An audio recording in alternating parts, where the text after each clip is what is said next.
Good morning. My name is Andy Zadnik, and I'm the worship associate today. Welcome to the Unitarian Universalist Church of the North Hills. Whether you have been with this church a decade or more, or this is your first time visiting, we welcome you. Whatever the faith and traditions of your past, we welcome you. Whatever your theological stance, we welcome you. Whoever you are and whomever you love, we welcome you. Whoever you are, whatever your journey has been, we welcome you. Newcomers and guests are always welcome to participate in any of our church activities.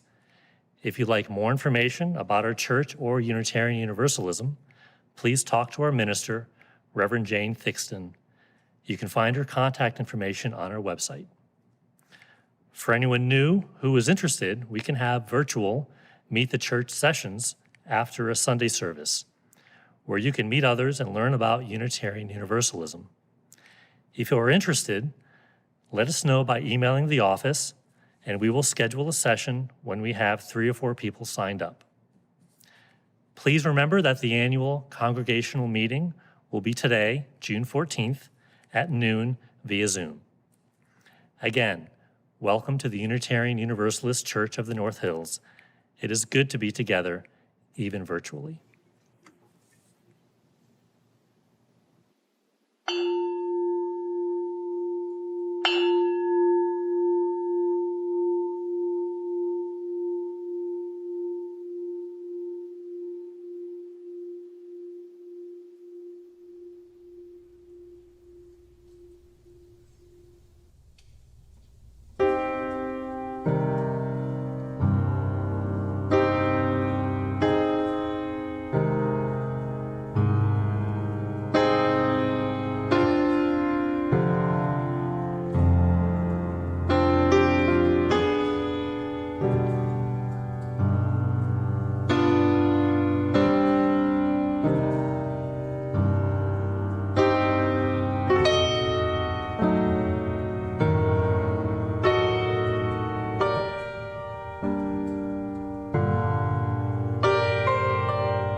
Our call to worship this morning is by Barbara Wells.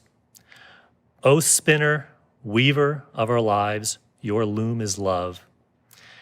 May we who are gathered here be empowered by that love to weave new patterns of truth and justice into a web of life that is strong, beautiful, and everlasting.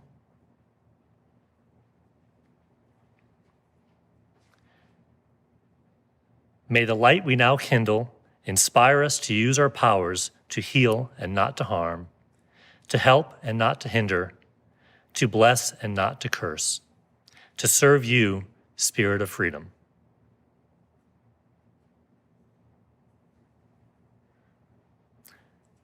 Our opening hymn is Dear Weaver of Our Lives Design. It's number 22 in the gray hymn books, and the words will be up on the screen.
Today's story for all ages is The Crayon Box That Talked by Shane DeRolf, illustrated by Michael Letzig, and presented with permission from Scholastic. While walking in a toy store the day before today, I overheard a crayon box with many things to say.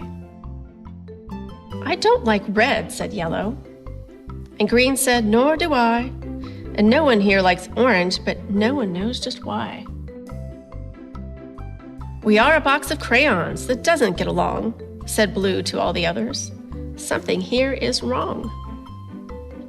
Well, I bought that box of crayons, and I took it home with me. And I laid out all the colors so the crayons could all see. They watched me as I colored, with red and blue and green, and black and white and orange, and every color in between. They watched as green became the grass and blue became the sky. The yellow sun was shining bright on white clouds drifting by.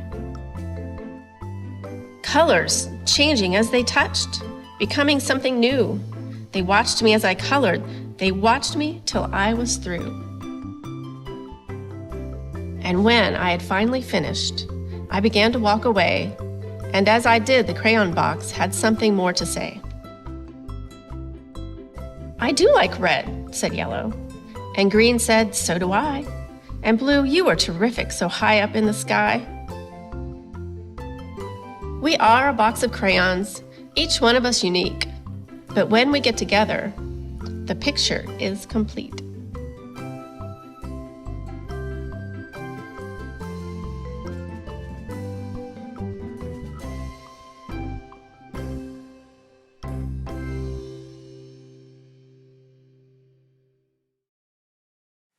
Good morning. I'm Chris Hill with the Lay Pastoral Care Team. During our service, we create this sacred space for sharing within our community. It's a time to share significant life passages with the congregation so you can be held in loving care. I'll be reading the joys and sorrows this morning. We'll be placing a stone, representing each joy or sorrow, in the sand, representing our congregation, supporting the sorrows and lifting up the joys. A sorrow today from Aaron to Rizzy. I just learned on Tuesday that I would be furloughed from my preschool job because of low enrollment. It makes my heart hurt because my 2-year-old students won't understand. I don't know when I'll be back at work. It could be a week or months. These are very uncertain times. To Aaron we say, we hold you in our hearts. We now place one more stone in the sand for all the joys and sorrows that exist in our hearts but remain unspoken today. We especially think of everyone suffering directly and indirectly from this COVID-19 pandemic. Please read with me the words appearing on the screen, understanding that here includes all those watching. Let us hold in our circle of caring each person here. Let us hold in our hearts those who are unable to be with us today. Let us hold in our memories those who have moved on. Let us find comfort in knowing that we are not alone.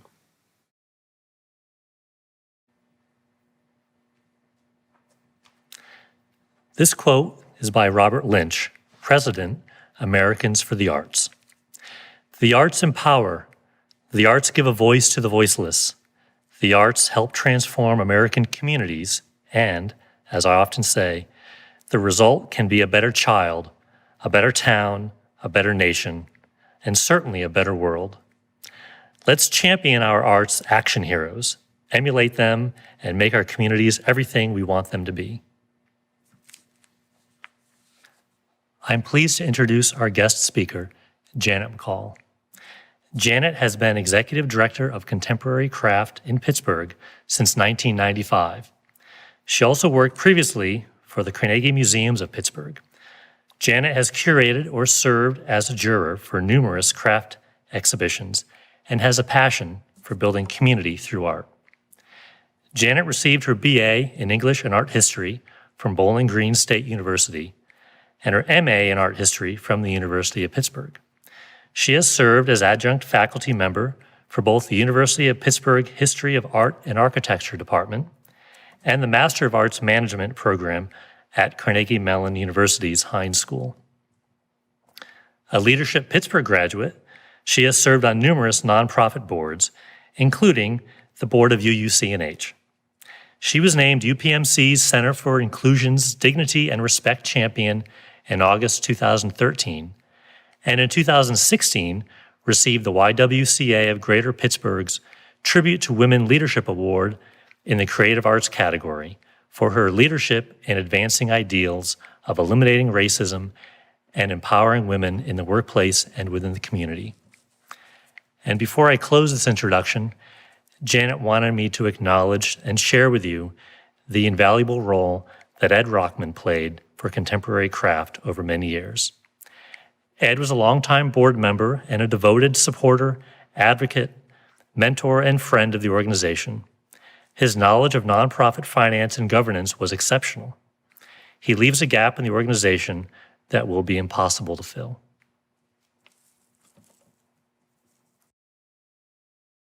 Good morning. I'm Janet McCall, Executive Director of Contemporary Craft.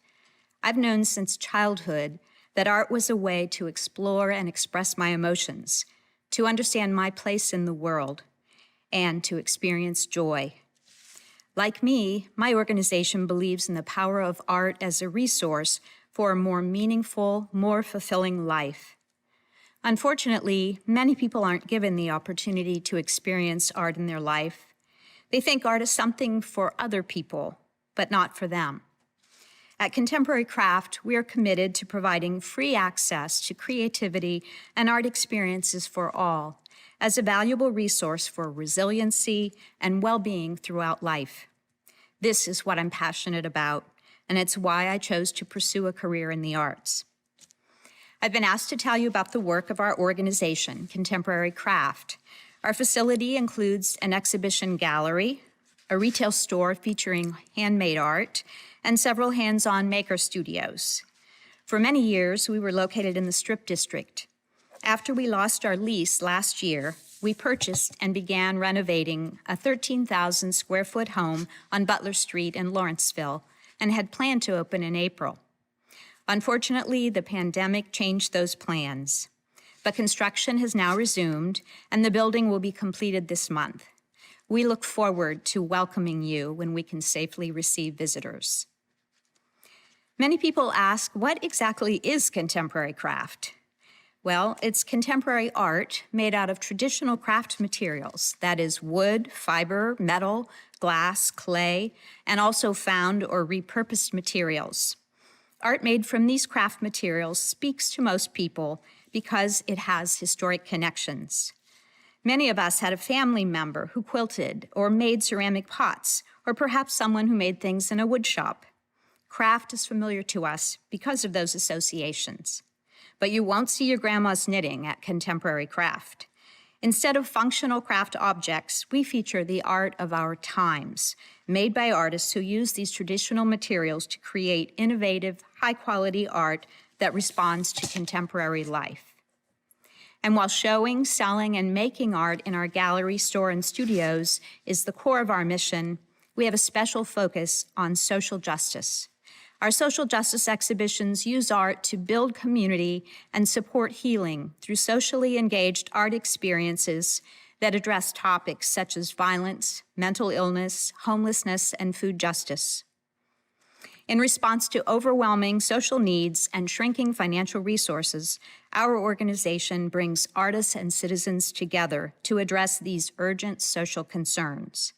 With their creative problem-solving skills, artists are uniquely suited to help communities come up with innovative solutions. And art is a universal language that has the potential to connect us and help us understand our common humanity.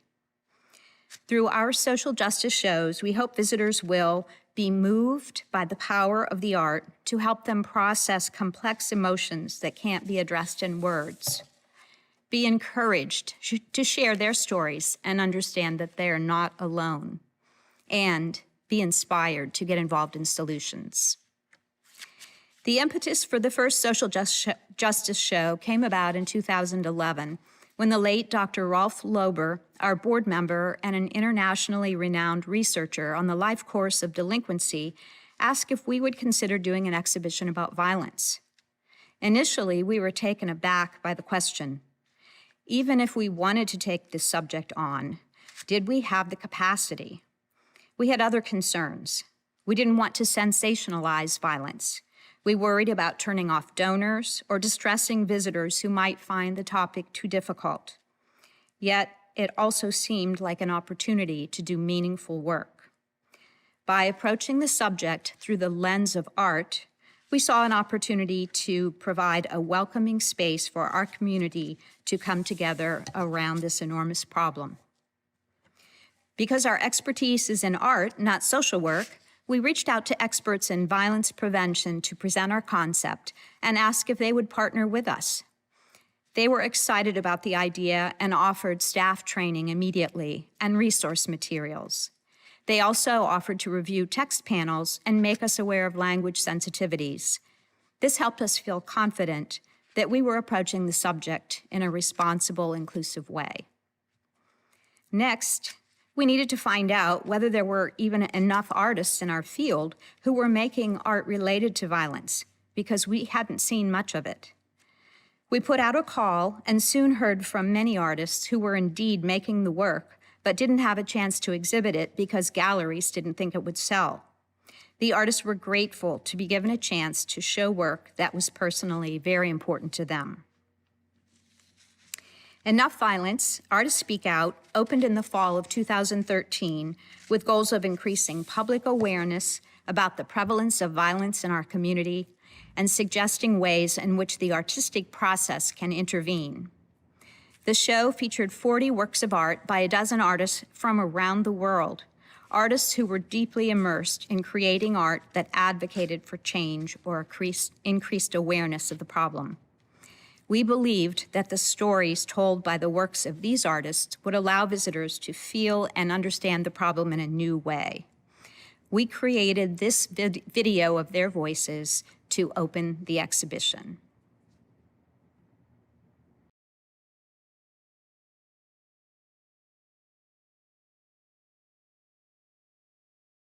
This is a problem of pandemic proportion. Not the only issue I address, but it's one of the issues that I feel vested in. It was natural that I took this up as a subject for my work. And I hope that my works bring people to think about, their own story. I hope to give voice to the millions of women and children who have no way of expressing what they have experienced. A group of young people who'd been victims of violence in some way or had been involved in violence in some way. That was actually quite important, that we didn't just go for the victim idea. We were also looking at talking to perpetrators and people involved in it. People are sometimes shocked by works of art, and I think people should be shocked by the events that inspired artists to make these things. Art can bring awareness, and awareness prompts action and healing. To say things that I cannot easily verbalize. And I hope that my work will help other people heal as well. Maybe it's the impetus for action. To communicate through expressive means, to record, to make marks. Talk about issues that they might otherwise not talk about. It helps us to know who we are better, and in knowing ourselves, we're then capable to change and move beyond that. I think through that dialogue that's where the healing will take place. Perhaps viewers will say, enough violence. Enough violence. Enough violence. Enough violence.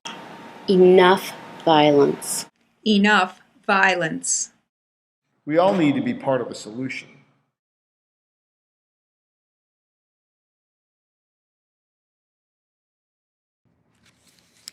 Visitors were given multiple ways to experience the subject, from looking at art to hearing about artists' experiences and sharing their own stories. Free downloadable curriculum guides and catalogs were created to help teachers and families learn how to use art to have conversations about this difficult subject. Hands-on art making allowed for processing of complex emotions and moved viewers to new insights and understanding. We also sought to increase greater awareness of the many support resources that were available in our region. We hoped each person would be inspired to get involved and leave with ideas about how they could become part of the solution. This ceramic installation by Claudia Alvarez of Young Toddlers at Play was placed at the entrance to the show. It stopped visitors in their tracks. This was the artist's intention. She wanted to draw people toward this charming group of innocent children at play.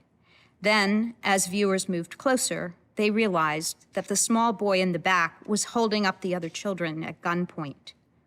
Alvarez wanted viewers to truly feel in a visceral way the pervasiveness of guns in our culture and to reflect on the ways in which children are socialized from a young age to incorporate them into their play. We brought interdisciplinary artists such as Interplay Pittsburgh into the gallery to interpret and respond to the visual artwork through improvisational word, song, and movement to engage viewers in other ways that were deeply moving on a multi-sensory level. University partners co-sponsored public lectures on the latest research on root causes and innovative solutions to violence. What was actually working to address the problem? These talks offered new ways of shaping conversations around what seemed to be unsolvable problems. For example, understanding that a root cause of violence is disrespect, we can learn strategies for teaching respect for others, starting with young children. This is a concrete step that each of us can take to address the problem individually.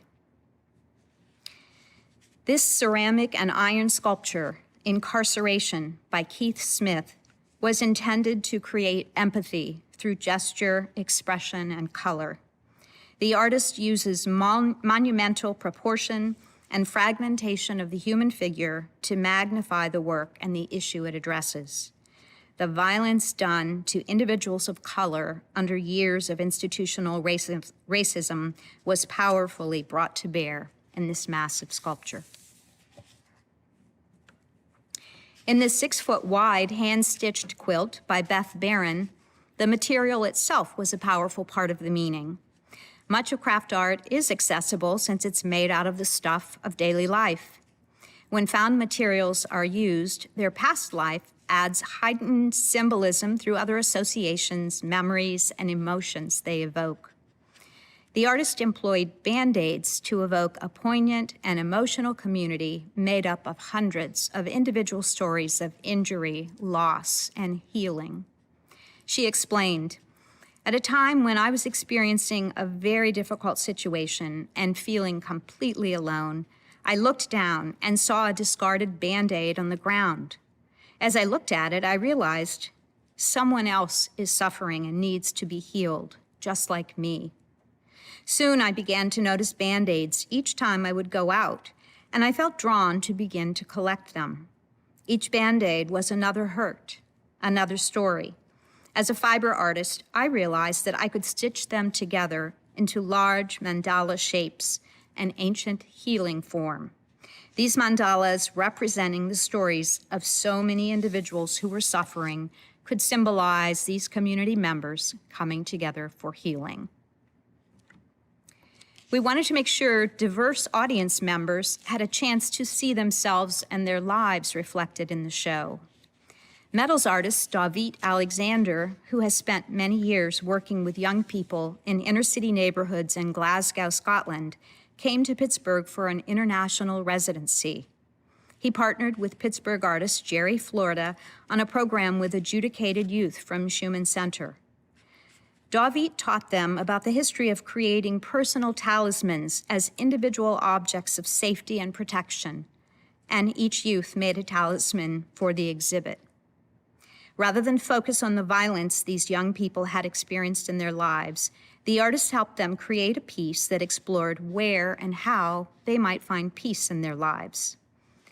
Several of their families came to opening night to see the talisman display, incredibly proud to have their child's art and story validated, particularly at a time of uncertainty about their sentencing. Educators brought students of all ages to experience this exhibition and told us the show helped them learn how to address the challenging subject of violence in their own classrooms. University students preparing to become teachers found the show particularly inspiring. As one of them said, "Before my visit to contemporary craft, I honestly would never have believed that art could heal or have such a major impact on someone's life. After visiting this show, I can't believe I ever thought such a thing. Art is like a silent supporter. People do not have to speak to anyone or tell their experience out loud to receive support. Prior to this visit, I would never have used art as a way to help my students express their anger or feelings about violence. But now I have learned that art is a great way to express feelings and heal." Before visitors left, we encouraged them to leave behind a personal response to the show at our hands-on solutions station, seen here on the left in the gallery. More than 200 visitors left messages, drawings, and newspaper articles as a collective commentary on the impact of violence in our community. Among the comments, "I'm so blessed to have had a childhood without violence. We must not rob this natural innocence from our children. If we do, we rob our future and steal hope." Even before the Enough Violence exhibition closed, visitors were asking what our next social justice show would be. A colleague who lives with mental illness suggested a show on that subject would provide a much-needed way to reduce stigma and highlight creativity's role in mental health, resiliency, and compassion. So we created Mindful, Exploring Mental Health Through Art. To encourage open conversations about mental illness and shine a light on this often taboo subject, we distributed hundreds of these small cards 6 months in advance of the opening. On one side, the card said, "Resiliency, compassion, mindfulness." On the other, "Someone you know lives with mental illness." With each card given out, it was as though a door had opened. People I had known for years, as well as new business contacts and complete strangers, would read the card, pause, and then tell me their story. Even our staff members who had worked together for years began sharing stories that they had never told to anyone at work. To be as inclusive as possible in choosing art for Mindful, we put out an open call for entries. Lived experience was an important term we learned from our partners. We wanted to feature artists with lived experience with mental illness, not simply those who were working as advocates. Among the many artists who applied for the show were some professional artists we had known for years who had never talked publicly about their struggles with mental health. They took this opportunity to step forward, to share their stories of how important art was in helping them maintain balance and cope with their illness. The message that art can offer the possibility for living successfully with mental illness, as well as hope of recovery and healing, was very important.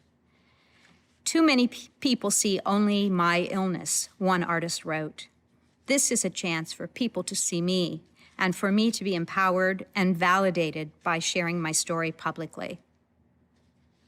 Pittsburgh artist Rose Clancy created this major installation. The months-long creation process helped her finally identify her own complex PTSD, which had resulted from growing up as a child of a mother with undiagnosed and untreated mental illness. Making a major installation for our exhibition was a great release for her, she told us, and it really helped her move forward in her healing. Rose used objects from the house she grew up in to recreate her mother's sitting room. She represented herself as this small girl, balanced precariously on a tricycle while reaching for a key. Many visitors told us when they saw this piece, "I want to meet this artist. Her story is my story too. Now I don't feel so alone." On opening weekend, the show drew record attendance of 1,300 visitors, including many families with young children, something we hadn't initially expected. But we soon realized our show provided a safe, positive way for families to look at art together, and after learning about the artists' stories, to talk about their own. One mother approached me in tears to thank me for organizing the show. She said she had never been able to talk with her teenage daughter about her eating disorder, but looking at this work by a young female artist dealing with a similar challenge related to body image had helped to open a conversation between them. The show also provided a place for experiencing and processing emotions without words. Visitors often needed time alone and space to deal with what they were feeling in response to the art, as the pieces sometimes brought up unexpected, distant memories. This wall of bird images enhanced by fiber optic lights called In Flight was created by Lynn Godley with the intention of connecting viewers to something beyond, something that gives hope. She believes that art and design have the responsibility to make this world a better place and to relieve suffering whenever possible. She uses research that documents the positive benefits of art and light in these installations she creates. Many visitors spent long periods of time sitting quietly in front of this piece. The final stop in Mindful was the Thought Cloud, a transitional space set up with art materials where visitors could reflect on the show and post their experiences and struggles, as well as messages of encouragement and hope of recovery. Winding its way down a corridor that ended in a small corner, this piece drew people to spend time alone to absorb messages left by others and then add their own before returning to the outside world with heightened perspective. Instead of a meditation this morning, I want to share this 2-minute video of the thought cloud from our show. Please settle in a little more comfortably. Imagine that you are entering into the thought cloud in our Mindful exhibition, and then consider what message you would want to leave behind.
In conclusion, what we've learned from these social justice shows is that many people don't necessarily come because they want to see art.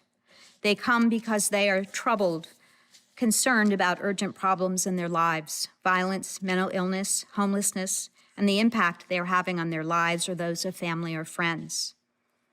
But we can use art to provide a place of common ground where people from many different lived experiences and backgrounds can come together to improve not only their individual lives, but to build community well-being. I've always loved the poet Rumi's quote, "Beyond our ideas of right doing and wrongdoing, there is a field. I will meet you there." Art, for me, is that field, that place where we can all come together on common ground, beyond difference, beyond injustice, to heal, to learn from one another, to create a better future. I will meet you there. Please join in singing our final hymn, number 131, Love Will Guide Us. The words will be on the screen.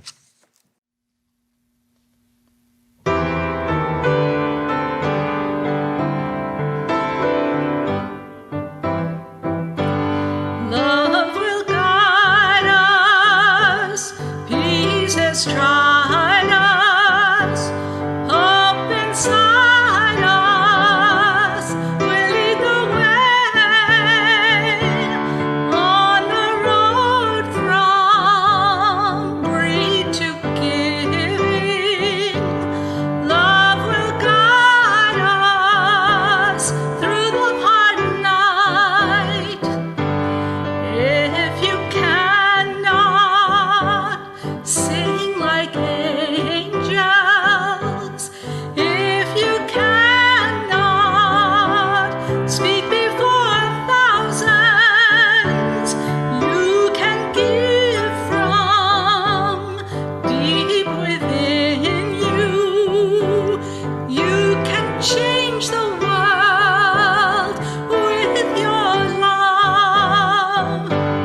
Love will guide us, peace has tried us, hope inside us will lead the way on the road from greed to giving. Love will guide us through the hard night.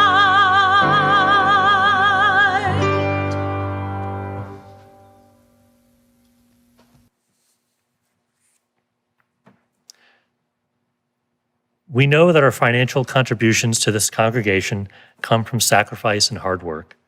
We are so grateful for this and commit together to ensure the funds we gather collectively do a greater good for ourselves and our world than they could have done alone. The morning offering will be taken by your going to the UUCNH.org website, finding the link in the upper right-hand corner that says Donate, and making a contribution equivalent to what you would be putting in the plate or more. May we give today in love and hope.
please join me in saying the dedication of the offering. The words will be on the screen. May these gifts and the work of our hands and hearts give power to all we stand for as a community of faith. Here's a closing prayer by Tim Atkins. May we all take the time to fully immerse in our creative potential, no matter the medium. May we all be reminded that the process matters, not just the final outcome. May it be so. Go in peace.